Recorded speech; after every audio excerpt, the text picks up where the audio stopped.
பொதுவாக ஒரு பிறந்த கால ஜாதகத்துல லக்னத்துல சனி இருந்தா, அதாவது மேஷம் முதல் சரிங்களா, மேஷம் முதல் மீனம் வரை லக்னத்துல சனி இருந்தா எப்படி இருப்பாங்க அப்படின்னா, பொதுவா ஒரு மந்தத்தன்மை இருக்கும். ஏதாவது ஒண்ணு செய்யும்போது, காரியம் செய்யும்போதே ஒரு காரியத்துல ஒரு தடை வருவதை அவங்க உணர்வாங்க. சரிங்களா? எந்த ஒரு விஷயத்தையுமே அவங்க தாமதமா செய்யணும் அப்படின்னு நினைப்பாங்க.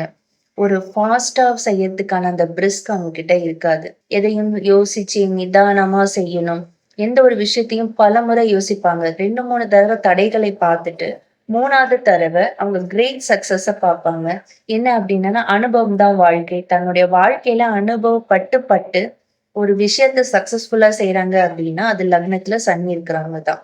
பெரும்பாலும் என்ன அப்டின்னா, லக்னத்துல சனி இருக்கும் பொழுது, ஒருத்தர அவள ஈஸியா நம்ப மாட்டாங்க. ஏன்னா, அவங்க சில விஷயங்கள செய்து, செய்து என்ன ஆகும் அப்டின்னா, அவங்க மேல இருக்கிற நம்பிக்கை போயிடும். அதனால யார நம்புறதுன்னு தெரியாது. அதுதான் லக்னத்துல சனி இருக்கிறவங்களுடைய ஒரு விஷயம். ஆனா, தொழில்ல நல்ல கவனம் செலுத்தி, பலமுறை ஃபெயிலியர் பார்த்தாலும், தி கிரேட் சக்சஸ அவங்க அடைஞ்சிருவாங்க. லக்ன சனி அந்த அளவுக்கு பவர்ஃபுல்லா வேலை செய்யுது.